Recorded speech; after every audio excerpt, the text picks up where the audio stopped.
terutama hama yang menyerang pada tanaman jagung ini yaitu belalang. Nah, nama latin belalang sendiri yaitu Phalangia nigricornis. Nah, hama ini aktif terutama pada siang hari dan menyerang tanaman dengan cara memakan jaringan daunnya.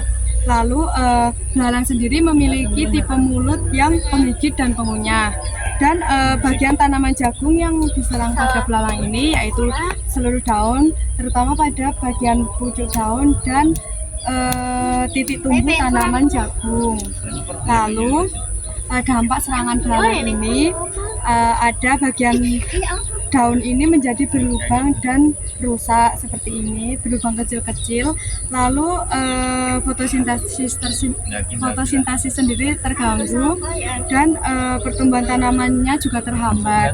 Lalu tanaman jagung ini menjadi kerdil, jadi dia tidak tumbuh secara sempurna. Lalu hasil panen pada tanaman jagung ini menurun akibat dari serangan belalang tersebut.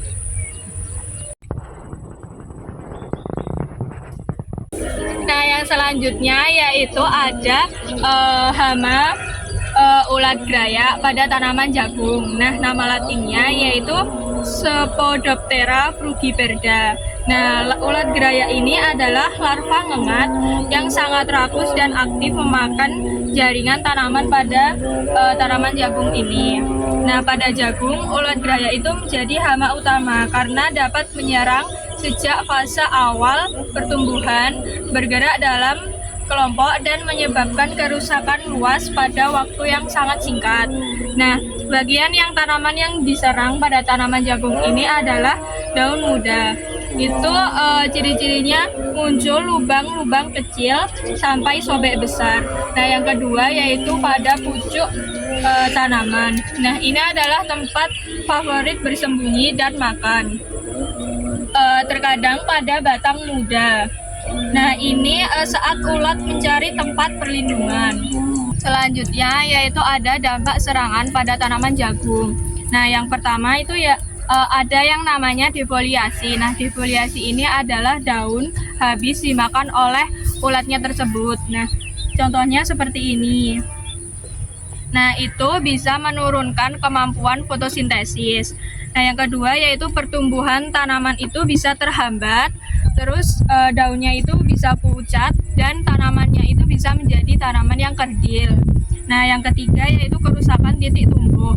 Nah, kerusakan titik tumbuh ini tanaman bisa mati atau tidak menghasilkan tongkol. Nah, yang keempat yaitu penurunan hasil panen secara signifikan, terutama jika menyerang pada umur 1-5 minggu. Selanjutnya di sini saya akan menjelaskan hama penggerek batang jagung seperti ini. Nah, hama penggerek batang jagung ini umumnya berasal dari kelompok ngengat atau Lepidoptera seperti Ostrina furnacalis dan Chiloparetus. Nah, serangan ini terjadi ketika larva masuk dan membuat terowongan di dalam batang. Larva inilah yang menyebabkan kerusakan paling besar karena memakan jaringan dalam batang, menghambat aliran nutrisi, dan melemahkan struktur tanaman.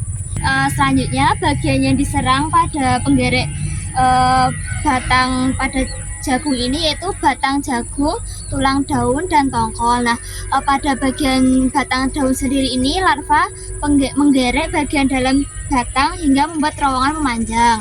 Selanjutnya itu tulang daun. Nah, pada awal serangan, larva sering menggerekkan bagian tulang daun sebelum masuk ke batang. Selanjutnya itu serangan pada tongkol. Nah, beberapa spesies dapat masuk hingga ke tongkol dan merusak biji. Nah, selanjutnya dampak serangan penggerek batang pada jagung ini, tanaman mudah rebah karena batang lemah atau patah. Terus pertumbuhannya terhambat akibat tergenangnya aliran air dan nutrisi. Selanjutnya itu penurunan hasil panen karena pembentukan tongkol terganggu. Nah, daun berlubang-lubang dan tampak seperti garis-garis memanjang. Seperti ini akibatnya memakan larva di awal fase serangan.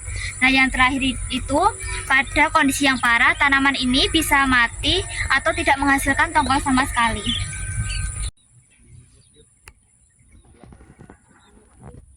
Berikut pengendalian 3 hama utama pada tanaman jagung, yaitu belalang, ulat gerayak, dan penggerek batang yang sudah dijelaskan di sebelumnya. Nah, yang pertama hama belalang, cara pengendaliannya adalah yang pertama mekanis, menangkap dan memusnahkan belalang secara langsung atau efektif pada serangan ringan. Yang kedua ada kultur teknis, itu membersihkan gulma di sekitar lahan karena menjadi tempat persembunyian belalang. Yang ketiga ada biologis, memanfaatkan musuh alami atau burung dan laba-laba. Yang terakhir insektisida berbahan aktif chlorpyrifos atau deltametrin jika serangan parah. Yang kedua ada hama ulat gerayak, nama ilmiahnya ada Pedotera fruperda. Cara pengendaliannya adalah yang pertama itu mekanis, memungut dan memusnahkan telur dan ulat. Yang kedua ada kultur teknis, tanaman serempak dan rotasi tanaman. Yang ketiga ada biologis, penggunaan biopestisida atau Bacillus thuringiensis virus NPV. Yang terakhir ada kimia, insektisida emamectin, benzoat, klorantran, niliprol sesuai dosis. Yang ketiga penggerek batang jagung. Cara pengendaliannya adalah mekanis, memotong dan memusnahkan tanaman yang terserang berat. Kemudian ada kultur teknis, sanitasi lahan dan tempat tanam tepat waktu. Yang ketiga ada biologis, pelepasan parasitoid telur Trichogramma sp. Yang terakhir ada kimia, insektisida sistematik, karbofuran atau chlorpyrifos jika diperlukan. Nah, pengendalian hama jagung paling efektif dilakukan dengan pengendalian hama terpadu, yaitu mengombinasikan secara mekanis, kultur teknis, biologis, dan kimia agar berhasil panen tetap optimal dan ramah lingkungan.